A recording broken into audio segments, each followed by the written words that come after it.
Hello YouTubers and welcome to Novus Talks with me, your host Novus Govius. And it's been a while since I've talked about movie or TV show related content on this channel, so it's about time I finally got back into it. And luckily we've quite a bit to talk about in this video because recently Disney posted their plans for the future of the Star Wars franchise. And boy, they are quite a lot more ambitious than we originally might have thought. We're going to jump right into it because there's a fair bit to talk about. In no particular order, I guess I'll start off with, the main thing everyone's talking about, which is the ObiWan Kenobi TV show. This was announced, I think, last year, but there's been rumors floating around for it for a long time. And we didn't really know anything about it, other than Ewan McGregor was going to be back as Obi-Wan for the first time since Revenge of the Sith. And that the show would take place 10 years after that film and would last only for one season. At least that's what I've been hearing anyway. But over the past few days it was confirmed that Hayden Christensen will be back for the show and will be playing Darth Vader. On top of that, it is confirmed that he will have a fight scene with Obi-Wan. And this has raised a lot of questions. This has left us quite puzzled, actually. And I was looking forward to the show until I heard this news, because as awesome as it is to see Hayden back, and that is really cool, having them fight breaks the continuity. We've all watched A New Hope, we all know how it goes down. The fight on the Death Star was the first time they met each other in 20 years, and so to have them fight in the show doesn't make a lot of sense. Now, I could be completely wrong here, and maybe depending on the way they do it, it might end up making sense at the end. I don't know, it's possible. Maybe it's just like a forced vision or a dream sequence or something like that, or a reimagining of their duel in A New Hope. That is quite possible, and that's what I think might be the likely scenario here. But until a show comes, we can't really judge it on that alone.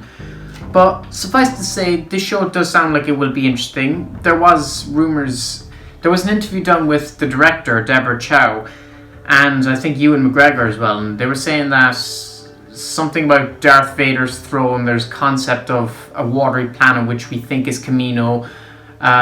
There was reference to Order 66 and how we might get to see Anakin fighting some of the Jedi. It mentions younglings, and people are obviously theorizing that this could allude to us potentially seeing Grogu and how he escaped from the Jedi Temple and what happened there.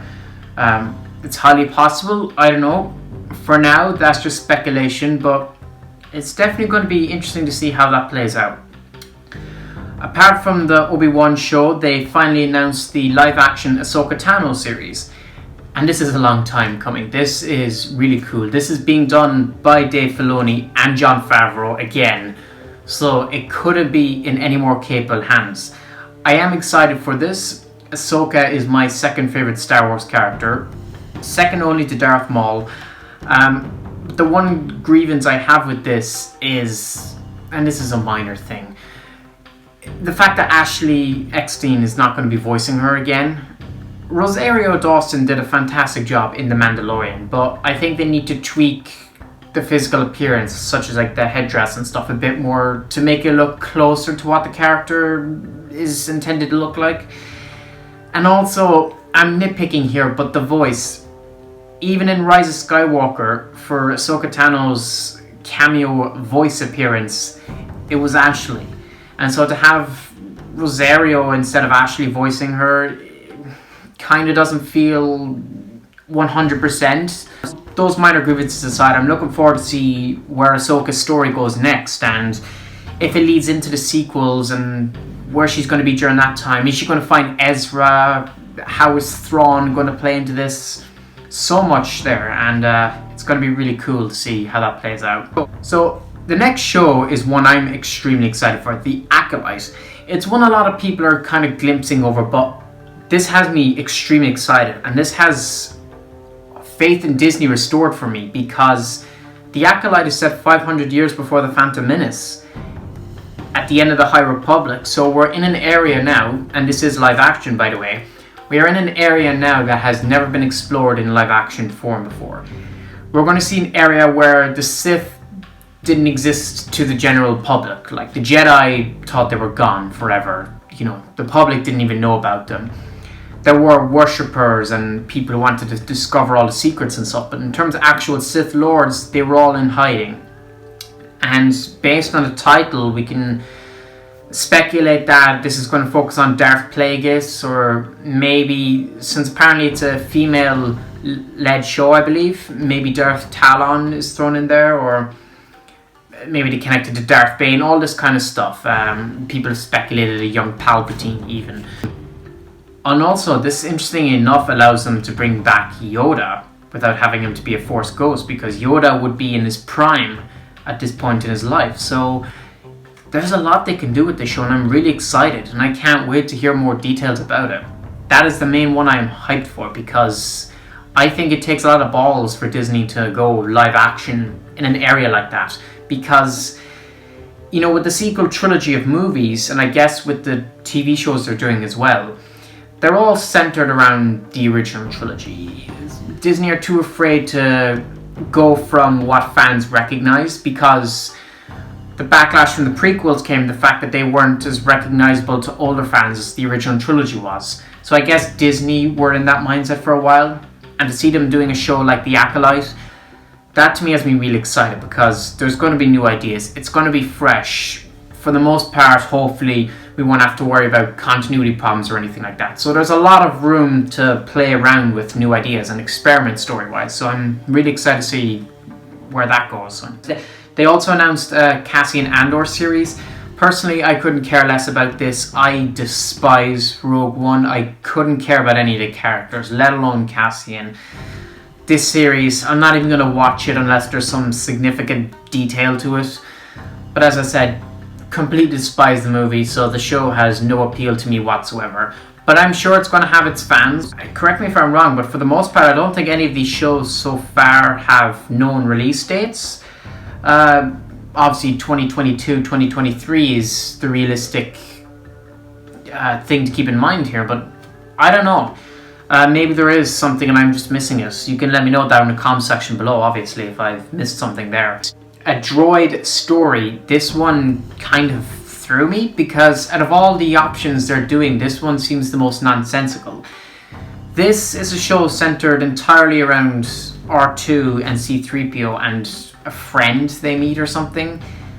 And while R2-D2 and C-3PO are key figures throughout all 9 movies, 12 if you want to count the spin-offs, because they were in those as well. At the same time, like, they don't need their own show. Giving them their own show really is milking it, the way I see it.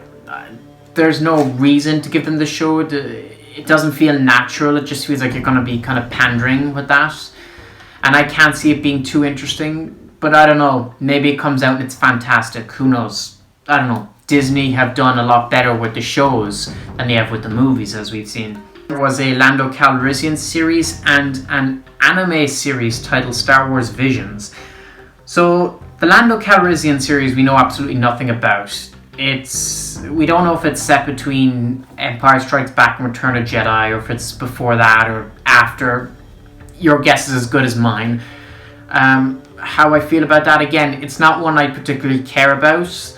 But I know Lando is a highly popular character, and he is one that a lot of fans will be excited to see again. So for the general community, I guess it's nothing but a good thing. We'll have to see how it plays out. Not much else I can really say about it on top of that until we actually get some solid information on it, but rest assured I will be doing videos as more information on these come out. Then Star Wars Visions, nothing on this. It's an anime, I think. It's very hard to discern what's going on here. It's an interesting idea. It could go either way. It could be incredible. It could be absolute garbage. I don't know. I don't even know if it's going to tie into the main canon, or is it just going to be something like Forces of Destiny and Star Wars Resistance, where it's like its own minor thing that doesn't really play into anything. Again, I know I keep saying this, but we'll have to wait and see. We don't have the information at our hands right now, unless something comes out right after I've done this video, probably. And that leads us to our animated series, Star Wars The Bad Batch, which is, from a certain point of view, is a sequel to Clone Wars, technically.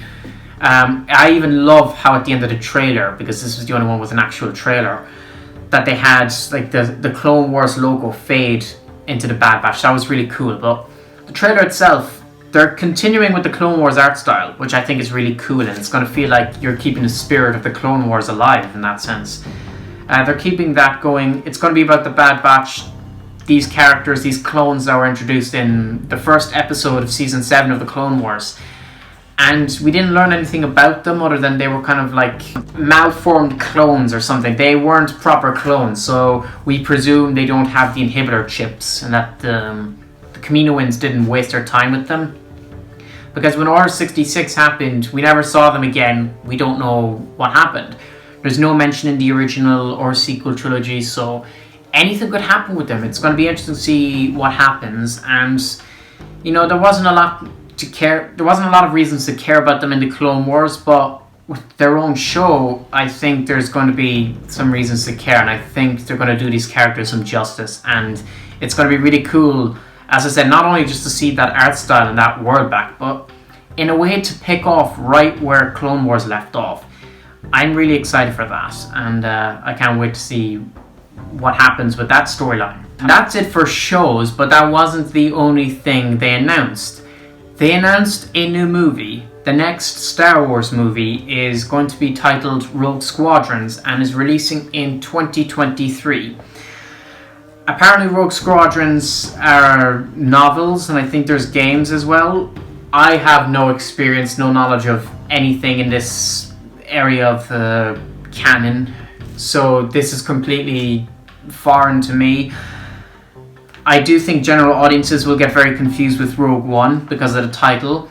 But apparently, from what we've heard, this movie is going to be entirely focused on space battles more than anything else, which are always fantastic to see in Star Wars. So even if that's all there is to it and there's no other substance, it'll still be a fun movie to watch, hopefully. I don't want to get my hopes too much up with the sequels and with how awful Rogue One was and how Solo was just decent at best. I don't know if a new movie from Disney in Star Wars would be any good. I want to be wrong. I want it to be like the best thing ever, but I don't know. I will be keeping an eye on this as it goes along, but I don't know. For now, it's just empty hope. You know, we got 5 movies from Disney, and the only ones that were of any good were Rise of Skywalker and Solo. The rest were trash, to say the least. With The Last Jedi was mediocre in parts, but for the most part it was nonsensical gibberish, basically. So I don't know. I'm not excited about another Disney Star Wars movie. And yeah, that is it in terms of the Star Wars news we got. I don't think I'm leaving anything out anyway. Let me know your thoughts and opinions down in the comment section below. What do you think of all of these shows? Are you excited for all of them? Is there any you're not excited for? What do you think of the new movie? Is that something you're interested in? Which show are you most excited for? What you least excited for? Any ideas on how so many stories are going to go? I want to hear everything you have to say down in the comment section below. And yeah, with that all said, thank you all for watching and please subscribe. Novus Corvus out.